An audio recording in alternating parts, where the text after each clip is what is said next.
The CEO paid her debt for a baby, but after taking her virginity, he fell in love and kept her. Before we explore all the details of this incredible story, tell us where you're following us from and the time. Subscribe to the channel so you don't miss a thing, and let's embark on this journey together. She knew the phone call would come eventually, but she wasn't ready for it today. Camilla Brooks pressed her palm against the cool glass of the hospital window, watching the rain streak down in uneven lines. The oncology ward smelled like disinfectant and broken dreams, a scent that had become as familiar as her own perfume. Her mother's breathing was shallow, each rise and fall of her chest a small victory against the inevitable. The treatment isn't working anymore, Dr. Morrison had said 20 minutes ago, his voice gentle but final. We're looking at weeks, maybe a month. Weeks. Camilla's reflection stared back at her from the rain-soaked window, 25 years old, dark skin glowing despite the exhaustion etched around her eyes, shoulders squared against a world that seemed determined to break her. She'd been carrying this weight since she was 19, when the first diagnosis came. College dreams had dissolved into double shifts at Grind Coffee on Peachtree Street. Every dollar counted, every penny stretched. Her phone buzzed. Another overdue notice from Atlanta General. $47,000 in medical bills, growing like a cancer of its own. Baby girl? Her mother's voice was barely a whisper. Camilla turned, forcing a smile that felt like lifting stones. I'm here, Mama. You don't have to stay, I know you got work. Shh. Camilla pulled the worn hospital chair closer to the bed, taking her mother's hand. The skin felt paper-thin, but the grip was still strong, still fighting. I'm exactly where I need to be. But even as she said it, Camilla's mind raced. The morning shift at the coffee shop started in 6 hours. She'd have to catch the last MARTA train, grab maybe 3 hours of sleep on her tiny apartment couch, then start the cycle again. Coffee, customers, bills, hospital, repeat. When did loving someone become so expensive? 20 minutes later, Camilla stood at the bus stop on Ponce de Leon, hood pulled up against the persistent Atlanta drizzle. The city moved around her in streams of headlights and hurried footsteps, everyone rushing towards somewhere she couldn't afford to go. Her phone screen showed 15% battery, like everything else in her life, running on empty. The coffee shop key felt heavy in her pocket. Grind Coffee had been her second home for 6 years, the place where she'd learned to make perfect foam art and memorize orders before customers finished speaking. It wasn't glamorous, but it was hers. The early morning regulars, the downtown office workers, the Georgia Tech students pulling all-nighters, they were her people. She'd never thought about love, real love. The kind that lasted past morning coffee and late-night texts. How could she? Love required time she didn't have, emotional energy she couldn't spare, hope she couldn't afford. Every romance novel on the break-room shelf seemed like fiction written for someone else. Someone whose biggest worry was whether he'd call back, not whether the electricity would stay on. The bus arrived with a wheeze of hydraulics and diesel fumes. Camilla climbed aboard, fishing for exact change from her worn purse. The driver, a kind-faced woman named Geneva, who'd been running this route for 15 years, waved her off. You're good, honey. How's your mama? Fighting, Camilla managed, the word catching in her throat. As the bus pulled away from the curb, Camilla pressed her forehead against the cool window. Tomorrow would bring another day of vanilla lattes and forced smiles, another evening of insurance calls and medical bills. But tonight, in this moment between hospital and home, she allowed herself one dangerous thought. What if there was another way? She had no idea that 47 blocks away, in a glass tower that pierced the Atlanta skyline, a man was staring at his own reflection, asking himself the very same question. And tomorrow their worlds would collide in ways neither could imagine. He never made mistakes, until the app led him to the wrong place at exactly the right time. Darian Lockwood stood in the lobby of his 42nd floor office, adjusting platinum cufflinks that cost more than most people's monthly rent. At 34, he'd built Lockwood Grocers from a single Atlanta storefront into a multi-billion-dollar empire spanning 12 states. Numbers made sense to him. Contracts were clean. Emotions were inefficient. His phone buzzed with the morning's third call from his mother. Darian, darling, the Hendersons are hosting another dinner party next weekend. Their daughter Vivian just returned from Paris. He declined the call without listening to the rest. Marriage, heirs, legacy, the same conversation wrapped in different ribbons month after month. His board of directors had made it clear, at 34, unmarried with no succession plan, he was becoming a liability to his own company. The solution had come to him during a particularly tedious quarterly meeting. Why complicate things with romance? He needed a child, not a love affair. A business arrangement would be cleaner, more predictable. No messy emotions, no divorce lawyers, no broken hearts. He'd spent weeks researching surrogacy agencies, but every consultation felt wrong. Too clinical, too detached. He wanted something more personal, not love. He didn't believe in that fairy tale, but at least human connection. That's when his assistant suggested the app. Meet Local, designed for professional networking, but with a broader social component. Sometimes the best connections happen organically, Mr. Lockwood. Darian had rolled his eyes but downloaded it anyway. His profile was minimal. Business professionals seeking meaningful conversation. He'd planned to scroll through a few profiles, maybe find someone sophisticated enough to understand an unconventional arrangement. The app glitched. Instead of showing him the curated matches based on his preferences, MBA graduates, corporate professionals, country club members, it defaulted to location proximity. The first profile that appeared was blank, except for a name, Camilla B. Something made him click. 20 minutes later, he was standing outside Grind Coffee on Peachtree Street, feeling completely out of place in his $3,000 suit among college students and freelance writers. The autumn morning air carried the scent of Ethiopian beans and possibility. What am I doing here? He almost turned around. This was ridiculous. He had conferences to attend, acquisitions to finalize, a Fortune 500 company to run, but curiosity, a sensation he rarely indulged, kept his feet moving toward the door. The bell chimed as he entered. The coffee shop was everything his usual spots weren't. Mismatched furniture, local artwork on exposed brick walls, the comfortable chaos of people actually living their lives instead of performing them. Jazz played softly from speakers hidden somewhere in the ceiling, and then he saw her. Camilla stood behind the espresso machine, steam rising around her like morning mist. Her hair was pulled back in a simple ponytail, no makeup except for a hint of gloss that caught the light when she smiled at customers. She moved with practiced efficiency, calling out orders, wiping down counters, making conversation that seemed genuinely warm rather than professionally required.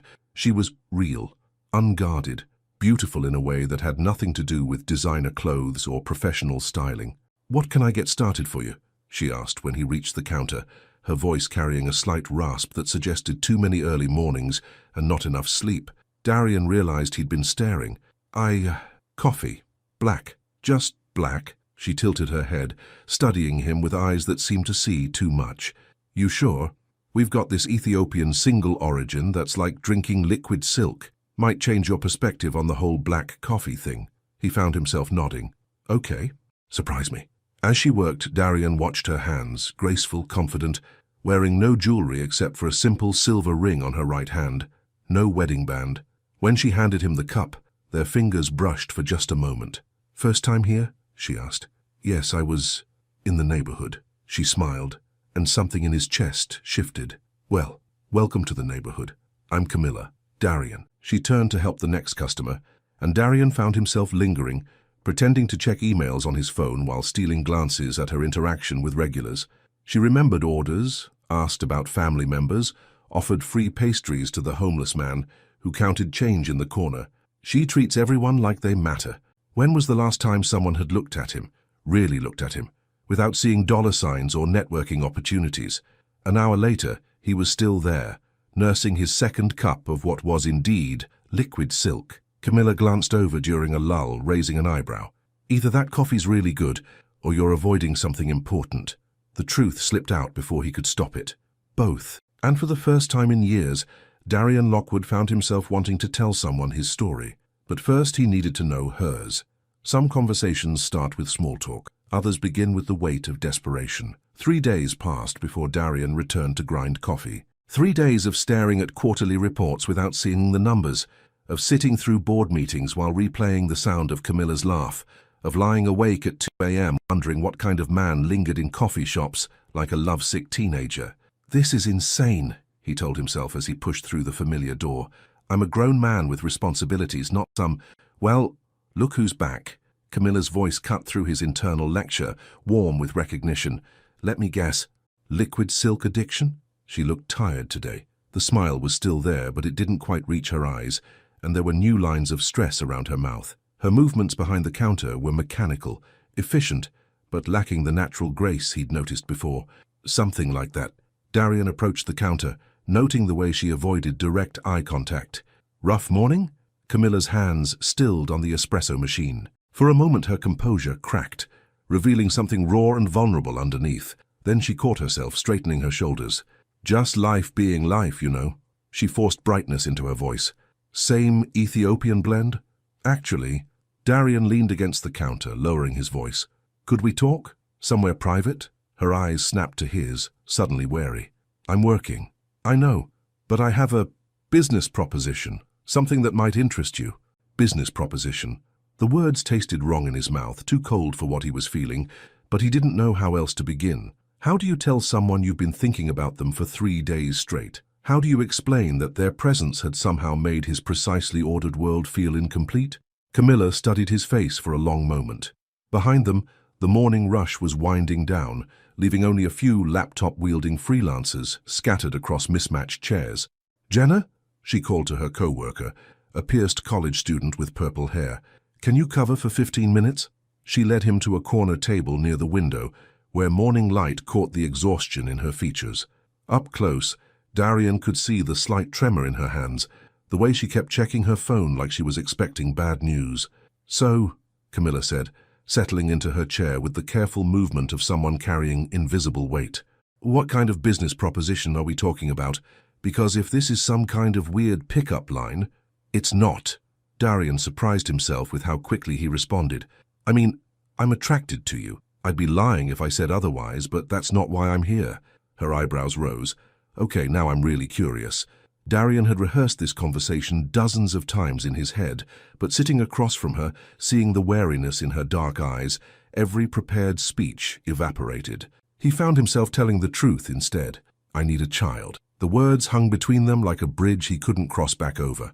Camilla blinked once, twice, her expression shifting from curiosity to confusion to something that might have been anger. Excuse me? I know how that sounds, Darian said quickly, but I'm not talking about some casual arrangement. I'm talking about something real, legal, beneficial for both of us.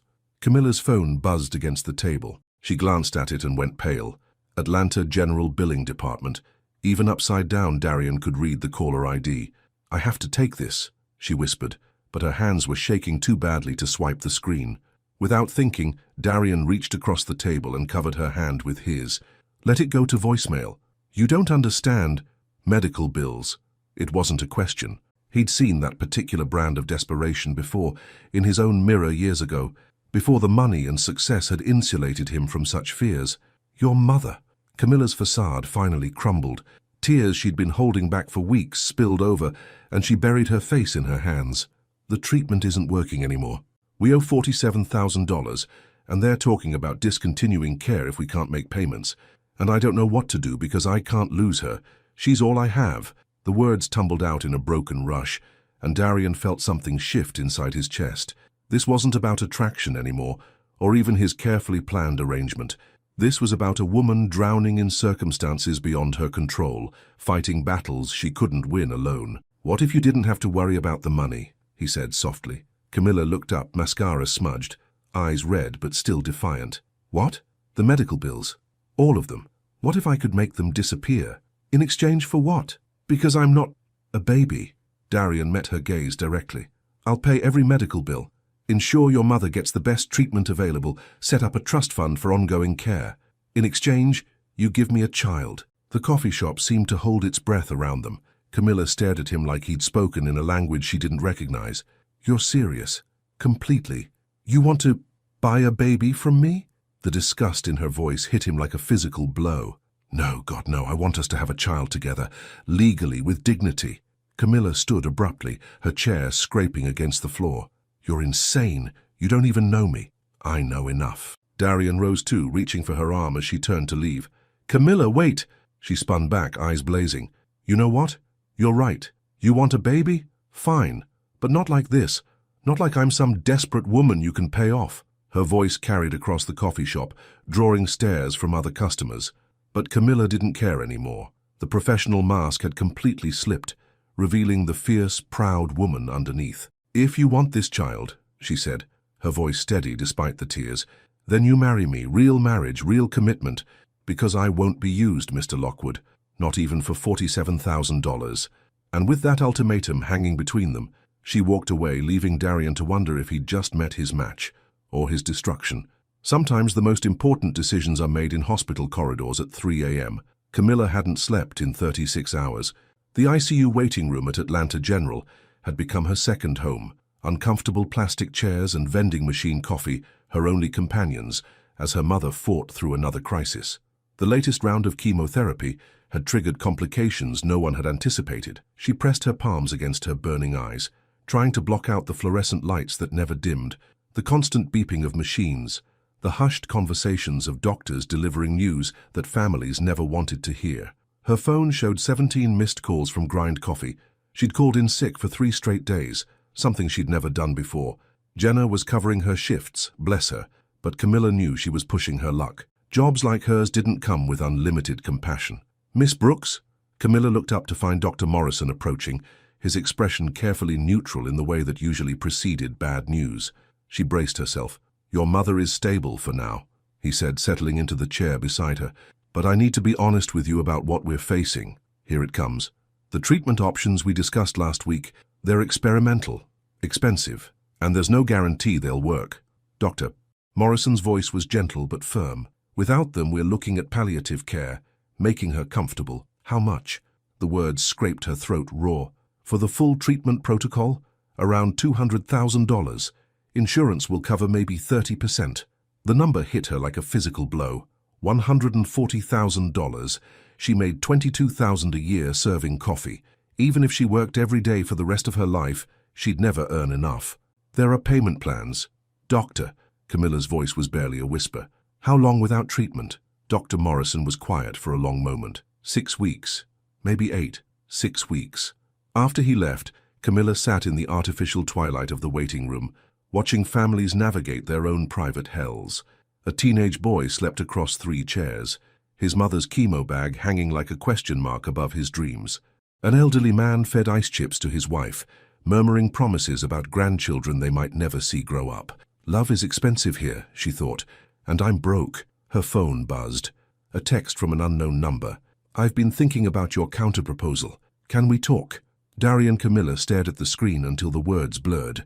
3 days ago, she'd walked away from his offer with her pride intact, but her problems unsolved. 3 days of watching her mother grow weaker, of calculating impossible numbers, of realizing that dignity didn't pay medical bills. She texted back, Room 847, ICU. 20 minutes later, Darian Lockwood stepped off the elevator, wearing dark jeans and a simple button-down shirt, the most casual she'd ever seen him. He looked around the sterile corridor, clearly out of his element, until he spotted her standing by the window. How is she? He asked, approaching cautiously. Dying. The word came out flat, matter of fact. Camilla had no energy left for euphemisms. 6 weeks, maybe 8, unless we can afford treatment that costs more than I'll make in 6 years. Darian absorbed this information without flinching. What kind of treatment? She told him everything. The experimental drugs, the specialized procedures, the slim hope wrapped in an impossible price tag. He listened without interrupting, his grey eyes focused entirely on her face. And if the treatment works, maybe a year, maybe 5, maybe she gets to meet your baby. The last words slipped out before Camilla could stop them. Our baby, Darian corrected quietly. They stood in silence, watching Atlanta spread out below them through the hospital window. The city looked different from up here. Less overwhelming, more manageable, like problems that seemed impossible might actually have solutions. I brought something, Darian said eventually, pulling a manila envelope from his jacket. A contract, not the kind you're thinking, he added quickly, seeing her expression. A marriage contract. Real marriage, like you said, but with terms we both understand. Camilla took the envelope with hands that barely trembled. Inside were legal documents printed on expensive paper, but the language was surprisingly straightforward.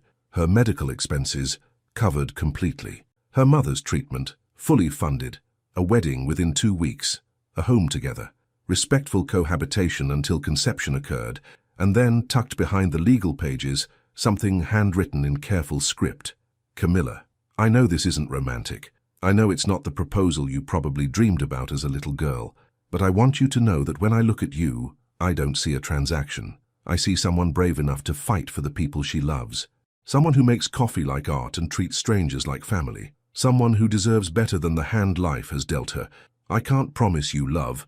I don't know if I'm capable of it. But I can promise you respect, security, and the chance to save your mother.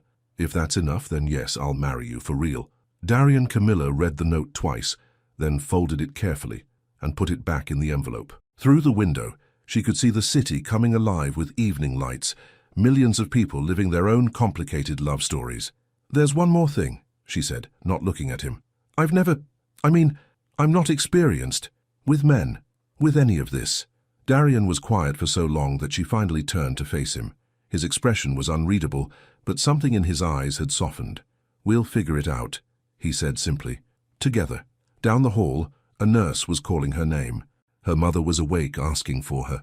Camilla looked at the contract in her hands, then at the man who had just offered to change her entire world. Okay, she whispered. Okay, I'll marry you, Darian Lockwood, for my mother, for your baby, for whatever this becomes. And as she walked back toward her mother's room, contract in hand, neither of them realized they had just agreed to something far more dangerous than a business arrangement. They had agreed to give each other hope. The wedding dress was borrowed, the vows were practical, but something in his eyes was completely real. 2 weeks later, Camilla stood in front of a full-length mirror in the courthouse bathroom, adjusting a cream-colored dress she'd rented from a shop in Little 5 Points. The fabric was simple, understated, but it fit her perfectly. The kind of dress a woman might choose for a small, intimate ceremony with someone she actually loved. This is insane, she thought, applying lipstick with hands that refused to stop shaking. I'm marrying a stranger for money. But even as she told herself it was just business, her heart hammered against her ribs like a caged bird. In 30 minutes, she would become Mrs. Darian Lockwood. In 30 minutes, her entire life would change. Her phone buzzed with a text from Jenna. You sure about this? Because if you need an escape route, I've got my car running outside. Camilla smiled despite her nerves. She'd told her co-worker the basics, a quick courthouse wedding helping with her mother's medical bills, but not the whole truth. How could she explain that she was entering a marriage that was simultaneously fake and the most real thing that had ever happened to her? A soft knock interrupted her thoughts. Camilla, it's me. Darian's voice through the bathroom door sent another wave of butterflies through her stomach. She opened the door to find him in a charcoal grey suit that probably cost more than her car, but his tie was slightly crooked and there was a nervous energy in his movements that made him seem more human. You look... He stopped, his usual articulate composure deserting him completely. Beautiful. You look beautiful. The compliment hung between them, more intimate than it should have been for a business arrangement. Camilla felt heat rise in her cheeks. Your tie's crooked, she said, reaching up to adjust it without thinking. Her fingers brushed against his collar, and she felt him go still. This close, she could smell his cologne. Something expensive but understated, cedar, and something warmer. This close, she could see the flecks of gold in his grey eyes, the slight scar above his left eyebrow that made his perfect features more interesting. Camilla, he said quietly, his voice rougher than usual. Yeah? Are you sure about this? Because once we sign those papers, there's no going back.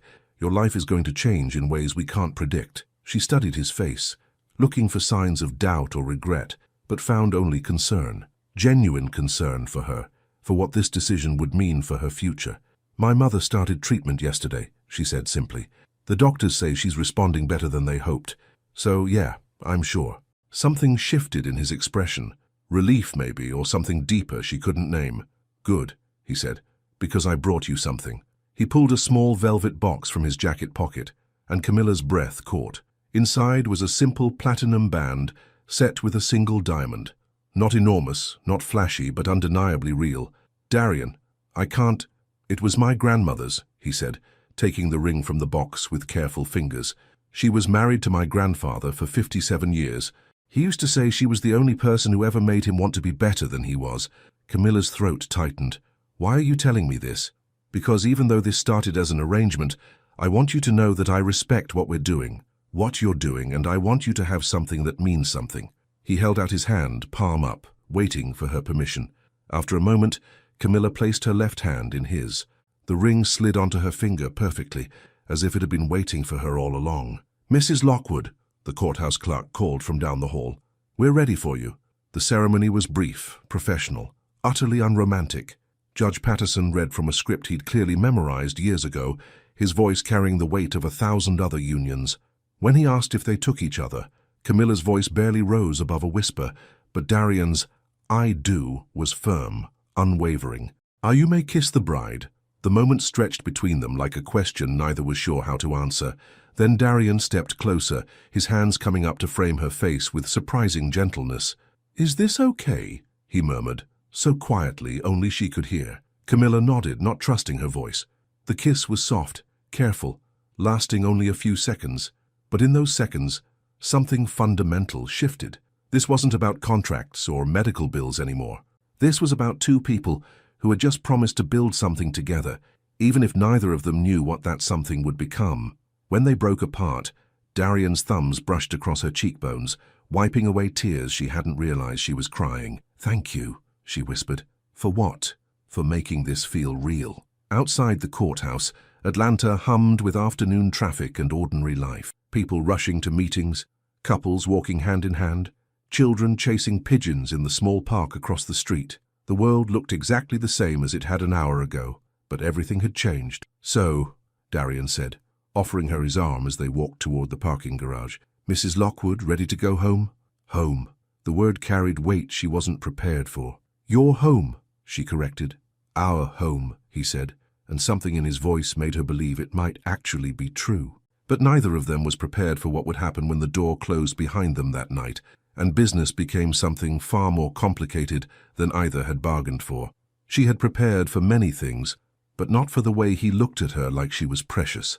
Darian's penthouse occupied the top 2 floors of a glass tower in Buckhead, with floor-to-ceiling windows that showcased Atlanta's skyline like a living painting. Camilla stood in the entryway, still wearing her wedding dress, feeling impossibly small in the vast space of marble floors and designer furniture. "This is..."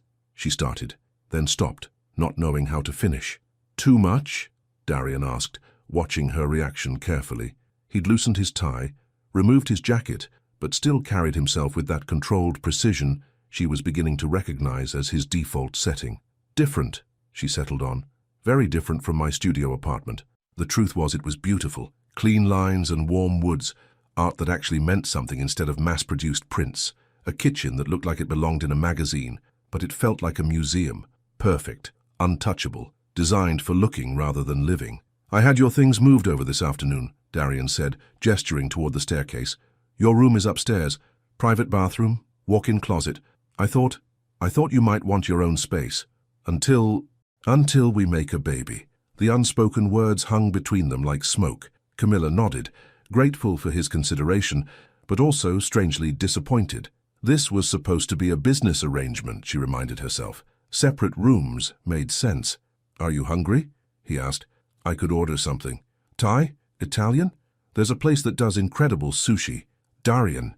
She turned to face him fully, noting the way his hands moved restlessly at his sides. "You're nervous?" It wasn't a question. This confident CEO who commanded boardrooms and built empires was fidgeting like a teenager on a first date. "I am," he admitted, a small smile tugging at the corner of his mouth. "This is new territory for me. Marriage? All of it."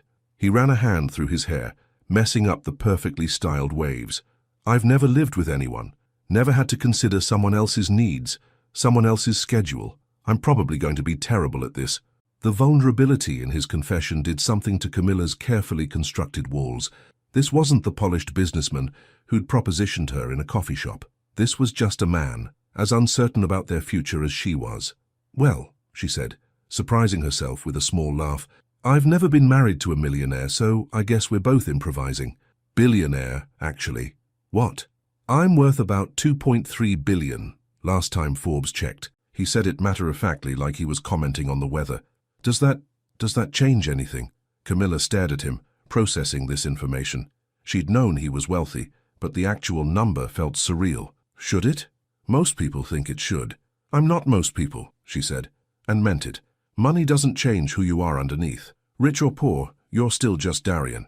Something in his expression shifted, softened. "How do you do that?" "Do what?" "Make it sound so simple." They ordered Chinese takeout, Darian's suggestion, though he confessed he usually just ate whatever his assistant ordered for working dinners.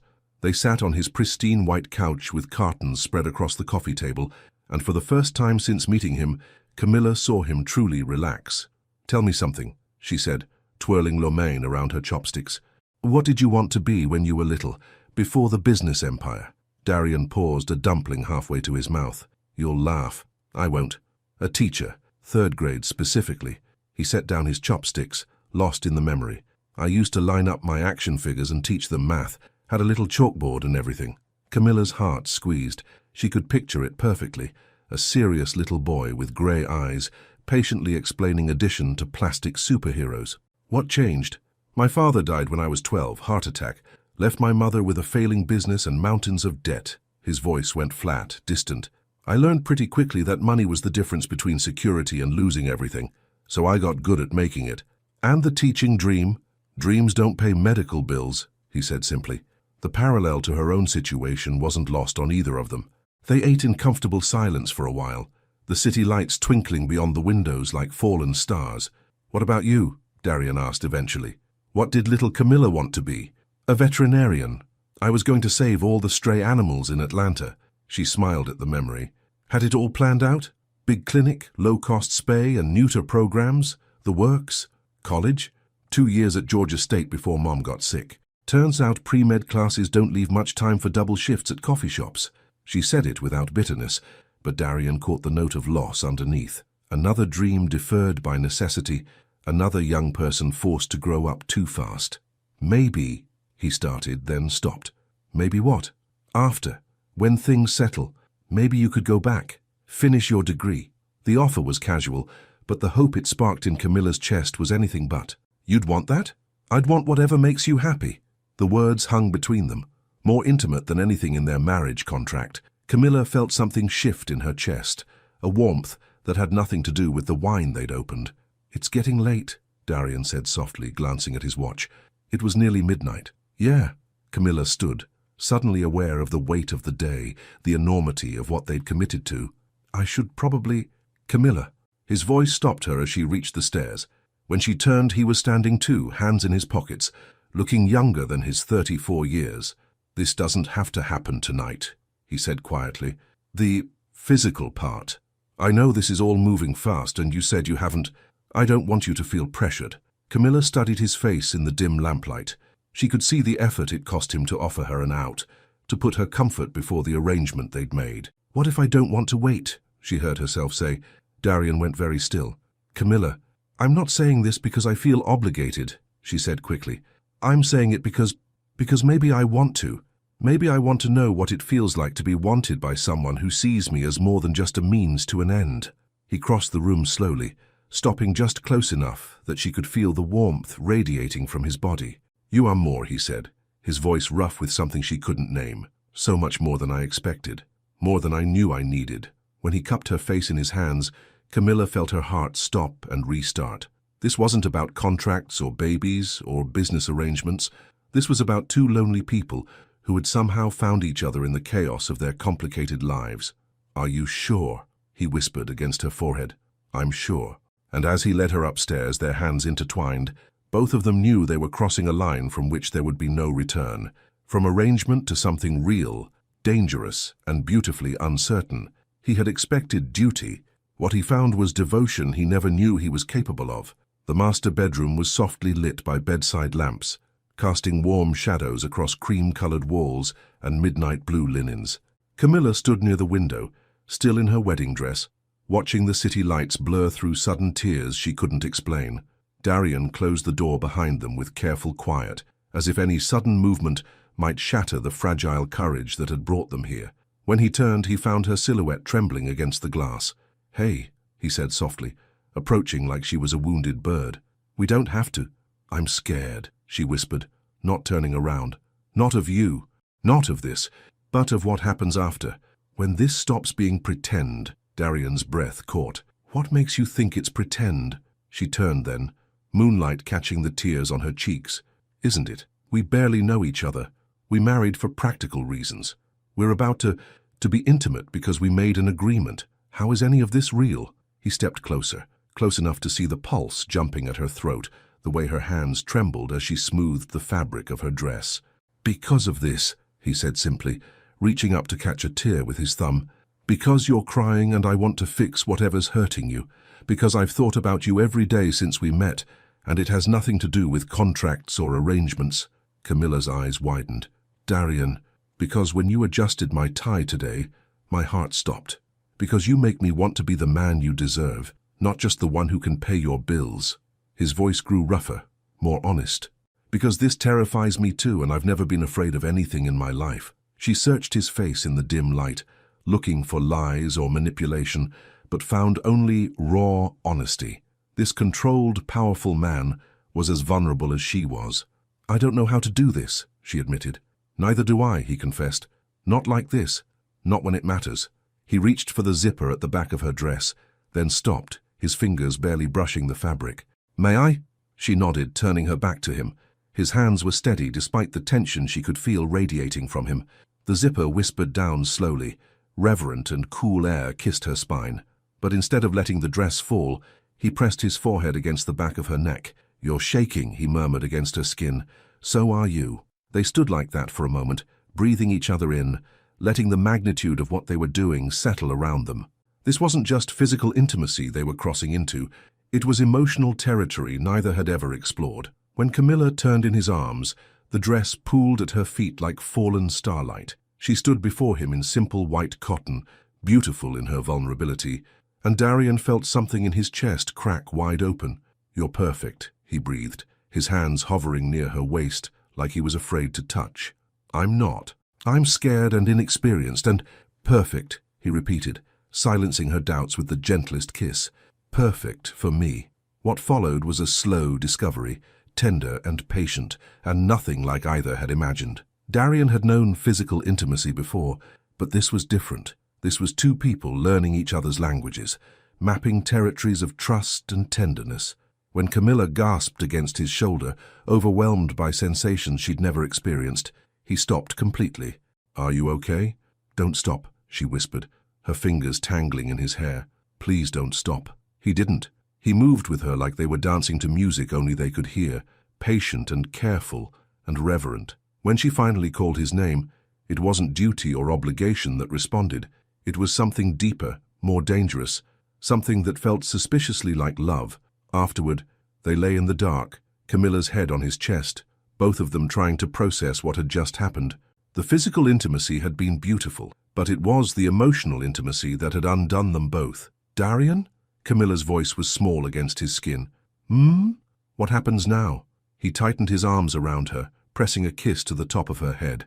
"Now we see what we've built, and if I get pregnant, then we figure out how to be parents, together, and if I don't." He was quiet for so long, she thought he'd fallen asleep. Then we keep trying, for as long as you want." Something in his voice made her lift her head to look at him.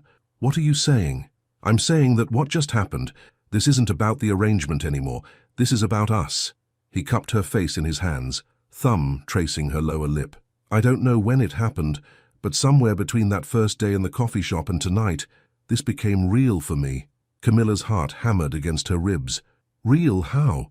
"Real like I don't want this to end when you get pregnant. Real like I want to wake up next to you for the next 50 years. Real like—" He took a shaky breath. "Real like I think I'm falling in love with you." The words hung between them like a bridge neither was sure they were ready to cross. But as Camilla looked into his eyes, those grey eyes that had started out calculating and had somehow become tender, she realized she was already halfway across. "Good," she whispered against his lips, "because I think I'm falling too." And as they fell asleep tangled together, both of them knew that their careful arrangement had just become the most beautiful complication either had ever known. 3 weeks later, 2 pink lines would change everything, but not in the way either expected. Camilla stared at the pregnancy test in her trembling hands, the fluorescent lighting of the grind coffee bathroom making everything feel surreal. 2 pink lines, clear as daylight, undeniable as gravity, pregnant. She'd suspected for days. The exhaustion that went beyond her usual tiredness, the way coffee, her beloved life-sustaining coffee, suddenly made her stomach turn. The weird metallic taste that no amount of brushing could eliminate. But suspecting and knowing were 2 very different things. Her phone buzzed with a text from Darian. Left early today, cooking dinner, see you at home. The heart emoji was new. 3 weeks of marriage had brought small changes, gentle progressions that felt natural despite their unconventional beginning. He'd started leaving little notes in her lunch bag. She'd begun reading on his couch while he worked, their comfortable silence a language all its own. Last night he'd whispered "I love you" against her neck while they made love, and she'd said it back without hesitation. It had stopped feeling like pretend. Now staring at the test results, everything felt complicated again. She wrapped the test in tissue and stuffed it into her purse, then splashed cold water on her face. In the mirror, she looked the same as she had that morning. Same dark eyes, same full lips, same face that Darian had started kissing awake each morning. But everything was different now. I'm carrying his child. The thought should have filled her with triumph. This was what they'd planned, what they'd agreed to. Mission accomplished. But instead, she felt a strange hollowness, a fear she couldn't name. The bus ride home took forever. Camilla pressed her forehead against the cool window, watching Atlanta blur past while her mind raced. How would she tell him? Over dinner? In bed? Should she make it special somehow or just blurt it out? What if this changes everything between us? The penthouse felt different when she walked in. Darian's suit jacket was draped over a chair, his tie loosened, sleeves rolled up as he moved around the kitchen with focused concentration. The scent of garlic and herbs filled the air. "Hey, beautiful," he called, without looking up from whatever he was stirring. "How was your day? Mrs. Patterson came in again asking for you specifically. I think you've got a fan." "Good," Camilla managed, setting down her purse with careful precision. "Smells amazing in here. Figured I'd try my hand at actual cooking instead of ordering out again. Found this recipe for chicken piccata that looked impossible enough to be interesting." He glanced up then, really looking at her for the first time. "You okay? You look pale." Camilla opened her mouth to tell him, then closed it again. He looked so relaxed, so content in their little domestic bubble. What if knowing about the baby changed that? What if it reminded him that this had all started as a transaction? "Just tired," she said instead. "Long day." Darian frowned, abandoning his cooking to walk over to her. He pressed the back of his hand against her forehead, then cupped her face in his palms. "You sure that's all? You've been off for a few days." He's noticed. Of course he had. In 3 weeks, he'd learned to read her moods like weather patterns. "I'm fine," she insisted, but her voice came out too bright, too forced. Darian studied her face with those perceptive grey eyes that seemed to see straight through her defenses. "Camilla, what's wrong? Did something happen at work? Is it your mom?" "My mom's doing great, actually. The doctors are amazed at how well she's responding to treatment." And that was true. The experimental therapy was working better than anyone had dared to hope. Her mother had color in her cheeks again, was making plans for the future. "Then what?" "I need to tell you something," Camilla blurted out, then immediately wished she could take it back. Darian went very still. "Okay." They stood in the kitchen, the dinner he'd been preparing forgotten on the stove, while Camilla tried to find words for the thing that was going to change everything. "The night we got married," she started, then stopped. "I mean, after. What happened between us? It was supposed to be about making a baby, but it wasn't," Darian said quietly. "Not for me. Not for me either." She took a shaky breath. "But that doesn't change the fact that we succeeded." The words hung between them like a bomb with a lit fuse. Darian's face went through a series of expressions, confusion, realization, and then something that looked almost like panic. "You're pregnant." "Yes." He stepped back, running a hand through his hair. The gesture was so familiar now, but tonight it felt like he was pulling away from her. "How long have you known?" "I took the test 20 minutes ago." "And you're sure?" "2 tests, both positive." Darian leaned against the kitchen island, his knuckles white where they gripped the marble edge. The silence stretched between them, filled with the sound of simmering sauce and unspoken fears.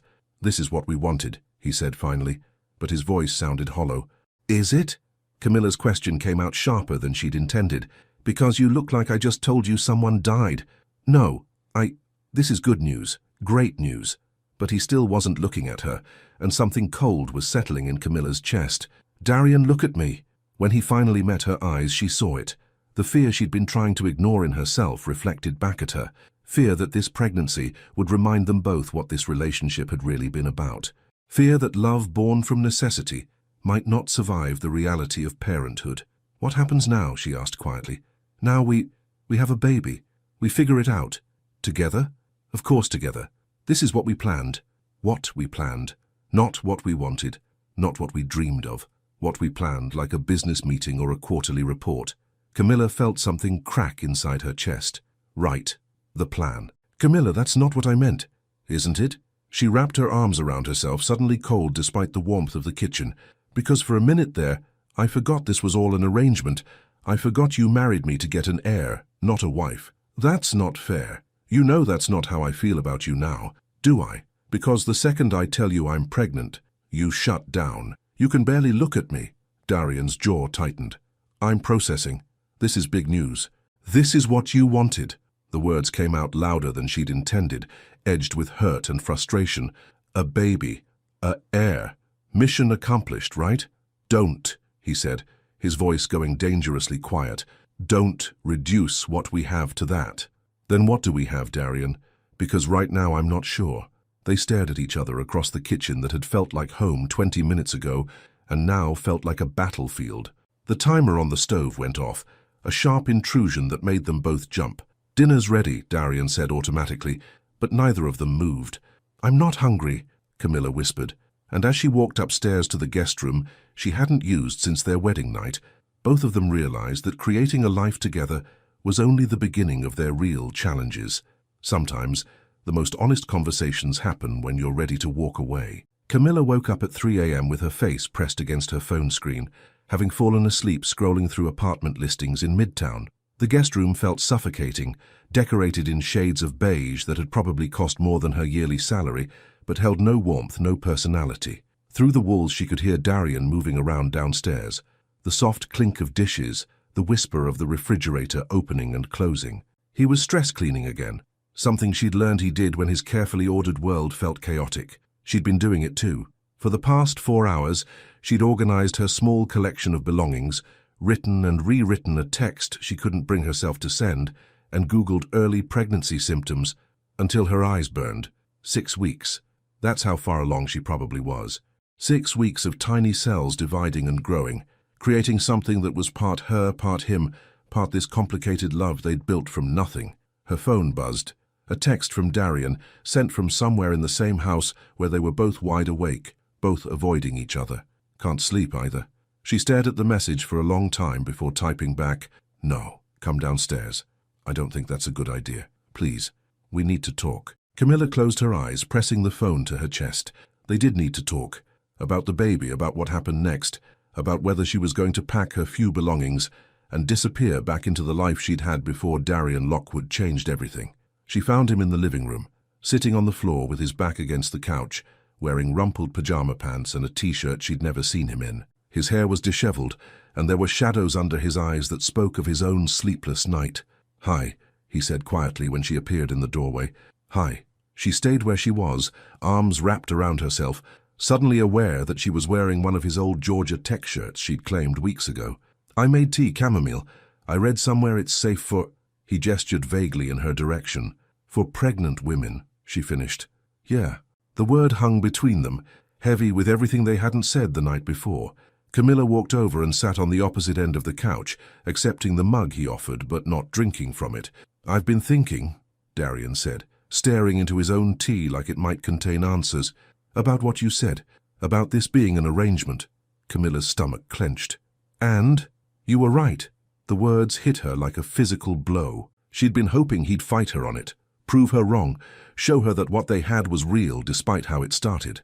"It did start as an arrangement," he continued, still not looking at her. "A business transaction. I needed an heir. You needed money for your mother's treatment. Clean, simple, efficient. Darian, let me finish." He finally looked at her, and she saw something raw and desperate in his expression. "It started as an arrangement, but that's not what it is now. At least not for me." Camilla set down her mug with trembling hands. "What is it now?" "Terrifying." The word came out like a confession. "It's terrifying because I've never wanted anything the way I want this. Want you. Want the life we've been building. Then why did you pull away last night? Why did you look at me like I was afraid?" He let out a hollow laugh. "Because I was. I am. Scared out of my mind." "Of what?" Darian stood abruptly, beginning to pace the length of the room. "Of screwing this up. Of being a terrible father like mine was. Of you realizing that you settled for me because you were desperate, not because you actually loved me." The honesty in his voice stopped Camilla's breath. Darian, that's not, isn't it? He turned to face her, his control finally cracking completely. You married me to save your mother. Everything good that's happened between us came after you'd already committed to this arrangement. How do I know what's real and what's just you making the best of a bad situation? Camilla stood too, anger flaring in her chest. How can you even ask me that, after everything we've shared, everything we've been to each other? Because I love you too much to pretend. The words exploded out of him, raw and desperate. I love you so much it's rewriting everything I thought I knew about myself, and the idea that this baby might be the only reason you stay. It's killing me. They stared at each other across the room, both breathing hard, the truth finally naked between them. You think I'm with you because of the money, Camilla said quietly. I think you're with me because you're a good person who honors her commitments, even when they cost you your freedom. And you think having this baby will trap me here. I think having this baby will give you everything you agreed to. Your mother's treatment is paid for. You'll have financial security for life. The contract will be fulfilled. Camilla felt tears burning behind her eyes. So you think I'll leave? I think you should have the choice to leave, without feeling guilty or obligated or trapped by some arrangement we made when you were desperate. The silence that followed was deafening. Outside, Atlanta was beginning to wake up, the distant hum of early traffic, the first hints of dawn creeping through the windows. Can I tell you something? Camilla said finally. Darian nodded, not trusting his voice. I was going to leave last night. I spent hours looking at apartments, planning how to tell you I was going back to my old life. His face went pale. Camilla. But then I realized something. She stepped closer, close enough to see the flecks of gold in his grey eyes. I wasn't researching apartments because I wanted to leave you. I was researching them because I was terrified you'd want me to leave once you had what you really wanted. That's not the baby, Darian. I was afraid that once I gave you a child I'd become unnecessary, that you'd realize you could have any woman, someone more sophisticated, more educated, more worthy of being Mrs. Lockwood. They looked at each other, both seeing their own fears reflected back. We're both idiots, Darian said softly. Complete idiots, Camilla agreed. He reached for her then, pulling her into his arms with the desperation of a man who'd thought he was losing everything. She melted into him, breathing in the scent that had become home. I don't want you to stay because of the baby, he murmured against her hair. I want you to stay because you choose me, every day, even when I'm scared and stupid and pulling away instead of holding on. Then ask me, she whispered against his chest. What? She pulled back to look at him. Ask me to stay, not because of our arrangement, not because of the baby. Ask me to stay because you love me. Darian cupped her face in his hands, thumbs brushing away tears she didn't realize were falling. Camilla Brooks Lockwood, he said, his voice rough with emotion. Will you stay with me? Not because of any contract or obligation, but because you want to build a life with the man who loves you more than his next breath? Yes, she whispered, and then louder. Yes, I choose you, Darian. I choose us. And as the sun rose over Atlanta, painting their tangled together silhouettes in gold, both of them finally understood that the most beautiful love stories begin not with perfection, but with the courage to be honest about fear. Some moments change everything, and this one would heal hearts neither knew were still broken. 2 months later, Camilla sat in the passenger seat of Darian's car, a small wrapped package in her lap and her heart hammering against her ribs. The October morning was crisp, painting Atlanta's trees in shades of gold and amber that made everything look like a painting. You sure about this? Darian asked for the third time, his fingers drumming against the steering wheel as they sat in the hospital parking lot. I'm sure. Camilla touched her still flat stomach, where their baby was growing strong and healthy according to Dr. Martinez. She needs to know, and I need her to know before it becomes obvious. The unspoken words hung between them. At 12 weeks, Camilla was finally ready to share their news, but her mother had to be first. They'd grown closer in these past weeks, she and Darian. The fight had cleared the air between them, stripped away the pretenses and fears that had been building walls neither realized they were constructing. Now they talked about everything, his childhood dreams of teaching, her plans to maybe return to school, the nursery they'd started sketching out on napkins during lazy Sunday mornings. What if she cries? Camilla asked, clutching the little blue box tighter. Then we'll cry with her, Darian said simply, reaching over to squeeze her hand. Happy tears, scared tears, whatever kind she needs. The oncology ward smelled the same as always, antiseptic and hope, and the particular exhaustion that came with fighting for every day. But when they reached room 347, Camilla stopped short. Her mother was sitting up in bed, actually sitting up, wearing a soft pink scarf around her head and lipstick that made her brown skin glow. She was laughing at something on the small TV mounted to the wall, and the sound was pure music. "Look at you," her mother said when she saw them, her smile wide and genuine, "all dressed up like you're going somewhere fancy." Camilla looked down at herself. She'd changed clothes 3 times that morning, finally settling on a simple yellow dress that Darian said made her look like sunshine. He wore dark jeans and a blue button-down, casual but somehow significant. "We came to see you, Mama. That's fancy enough for me." Her mother's eyes shifted between them, taking in their joined hands, the nervous energy that practically radiated from both of them. "All right, babies," she said, muting the TV. "What's got you two looking like you swallowed secrets?" Camilla and Darian exchanged a look. They'd practiced this moment, but now that it was here, all their rehearsed words evaporated. "I have something for you," Camilla managed, holding out the small box with trembling fingers. Her mother took it with curious eyes, turning it over in her hands. The wrapping paper was soft blue with tiny silver stars. Camilla had spent 20 minutes in the gift wrap aisle, wanting it to be perfect. "What's this for?" "It's not my birthday." "Just open it, Mama." Inside the box, nestled in white tissue paper, was a pair of tiny blue booties no bigger than her thumb, hand-knitted, impossibly small, with little teddy bear buttons on the sides. Her mother lifted them out with careful fingers, her expression shifting from confusion to wonder, to something that might have been disbelief. "Camilla!" Her voice was barely a whisper. "You're going to be a grandmother," Camilla said, tears already spilling down her cheeks. The silence that followed seemed to last forever. Her mother stared at the booties, then at Camilla, then at Darian, her face cycling through emotions too complex to name. "How far along?" she asked finally. 12 weeks. The baby's due in May. And you're happy about this?" Camilla looked at Darian, seeing her own joy reflected in his eyes. "So happy, Mama." Scared and nervous and excited and happy. Her mother's face crumpled then, but instead of the worried tears Camilla had expected, these were pure joy. She pressed the booties to her chest and sobbed, deep, healing sobs that seemed to release months of fear and pain. "Oh, baby girl," she whispered, reaching for Camilla with shaking arms. "Oh, my sweet baby girl." Camilla fell into her mother's embrace, both of them crying and laughing at the same time. Over her mother's shoulder, she saw Darian wiping his own eyes, his usual composure completely abandoned. "A grandmother," her mother repeated, pulling back to look at Camilla's face. "I'm going to be a grandmother. The doctors say the treatment is working better than they hoped," Camilla said, suddenly urgent. "They think you'll see graduation, maybe even wedding, maybe everything," her mother finished, understanding flooding her features.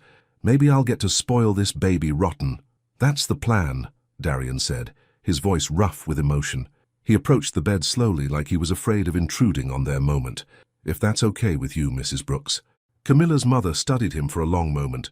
This man who had married her daughter under strange circumstances, who had paid for treatments that were giving her more time, who was looking at Camilla like she hung the moon. "You love her," she said.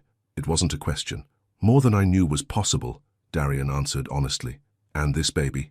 This baby is already the most wanted child in the world." Something in her mother's expression softened completely. "Then come here, son." Darian's eyes widened in surprise, but he moved closer to the bed. Camilla's mother reached out and took his hand, pressing the tiny booties into his palm. "These babies need a lot of love," she said, her voice stern but kind. "You think you're ready for that kind of responsibility?" Darian looked down at the booties, so small they seemed impossible, then back at her. "I think your daughter is teaching me how to be ready." "Good answer." She patted his cheek with maternal affection. "Now, when do I get to plan a baby shower? Because I have some very specific ideas about themes and cake flavors." As her mother launched into detailed plans involving teddy bear decorations and enough food to feed half of Atlanta, Camilla felt something settle in her chest that had been restless for months. This was what family looked like. Not perfect, not conventional, but real and messy and full of love that multiplied instead of dividing. "What are you thinking about?" Darian asked quietly, moving to stand behind her chair, his hands resting gently on her shoulders. "I'm thinking about how this all started," she said, leaning back against him. "With a mistake, an app glitch that sent you to the wrong coffee shop." "Best mistake I ever made. Mine too." Her mother looked up from the baby planning notebook she'd somehow produced from her bedside table. "What mistake?" Camilla and Darian shared a smile, the kind that held entire conversations. The mistake that brought us together, Mama. The beautiful, perfect mistake that gave us everything we didn't know we needed. And as the afternoon sun streamed through the hospital window, painting them all in golden light, 3 generations sat together, planning for a future that had seemed impossible just months before. Proof that sometimes the most unexpected love stories write themselves. 5 years later, she still came to the same coffee shop, but now she brought laughter and tiny hands that reached for everything.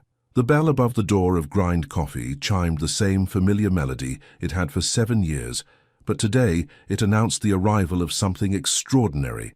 Camilla Lockwood stepped through the doorway, carrying a sleepy-eyed little boy with dark curls and his father's thoughtful grey eyes, while a toddler with pigtails and her mother's infectious smile tugged at her free hand. "Mama, coffee!" 3-year-old Naomi announced loudly enough for the entire shop to hear. "Make the pretty foam!" Jenna looked up from behind the espresso machine, older now, purple hair faded to lavender, but her grin just as mischievous. "Well, look what the universe dragged in, if it isn't our favorite coffee royalty." "Don't start," Camilla laughed, settling 4-year-old Marcus on her hip, while Naomi immediately began exploring the familiar territory of mismatched chairs and exposed brick walls. "We're just here for the usual Saturday morning chaos." "Where's the big man today?" Jenna asked, already starting Marcus's order. Hot chocolate with extra marshmallows and a dollop of whipped cream that would inevitably end up on his nose. "Conference call with Tokyo, but he'll be here by lunch." Camilla's wedding ring caught the morning light as she smoothed Marcus's unruly hair. Some things never change, but so many things had. The experimental treatment that had saved her mother's life had worked beyond anyone's wildest hopes. 3 years of remission and counting, with energy enough to spoil her grandchildren and volunteer at the community center, teaching elderly women how to knit baby blankets for the local hospital. Camilla had gone back to school, part-time at first, while pregnant with Marcus, then full-time after Naomi arrived. Dr. Camilla Lockwood, DVM, had a nice ring to it. Her practice was small but growing, focused on providing affordable veterinary care in underserved communities. Darian had insisted on funding the startup costs, but the success was entirely hers. "Mama, tell the story," Naomi demanded, climbing onto Camilla's lap in their favorite corner booth, the same table where her parents had once sat, discussing arrangements that became so much more. "Which story, baby?" "The coffee story, how you and Daddy met." Marcus perked up, chocolate mustache and all. "With the broken phone." "Broken app," Camilla corrected gently, but her heart squeezed with familiar warmth. Her children loved this story. The romantic version, anyway. The coffee shop meet cute, the whirlwind courtship, the fairy tale wedding they'd never actually had, but somehow created in the retelling. They didn't need to know about medical bills or desperate proposals. Not yet. Someday, when they were older, she'd tell them the whole truth, how love could grow from the most unlikely soil, how the most beautiful families sometimes began with the messiest circumstances. For now, it was enough that they knew their parents chose each other every single day.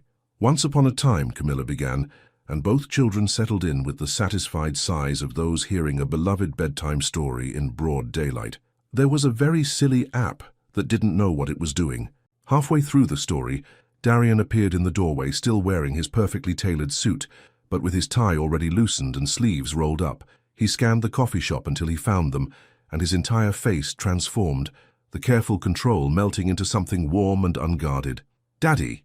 Naomi launched herself from Camilla's lap with the fearless abandon of a child who had never doubted she would be caught. Darian scooped her up, spinning her around until she giggled with delight, then moved to kiss Camilla's forehead and ruffle Marcus's hair. "How did the call go?" Camilla asked, shifting to make room for him in the booth. "Closed the deal. The new distribution center in Portland is a go." He slid in beside her, and she felt the familiar settling sensation of completeness when his thigh pressed against hers. "But more importantly, did I miss the part where Mama spills coffee all over Daddy?" "That didn't happen," Marcus protested indignantly. "It did too," Darian insisted, his eyes twinkling. "Your Mama was so nervous about meeting me that she forgot how to hold a cup." "I was not nervous," Camilla laughed, even though they both knew she had been. "I was being professional. Professionally beautiful," he murmured against her ear, and after 5 years of marriage, she still blushed. They stayed for 2 hours, watching their children charm the regular customers and paint themselves with chocolate and whipped cream. Mrs. Patterson, now 87 and still sharp as a tack, taught Naomi how to make napkin flowers. A Georgia Tech student helped Marcus build elaborate structures out of sugar packets. It was beautifully ordinary, perfectly imperfect, everything neither Camilla nor Darian had known they were looking for. As they prepared to leave, Camilla paused at the counter where it all began. The espresso machine still hissed and gurgled with the same sounds that had provided the soundtrack to their first conversation. The menu board still advertised Ethiopian single origin and the promise of liquid silk. "Regrets?" Darian asked quietly, following her gaze.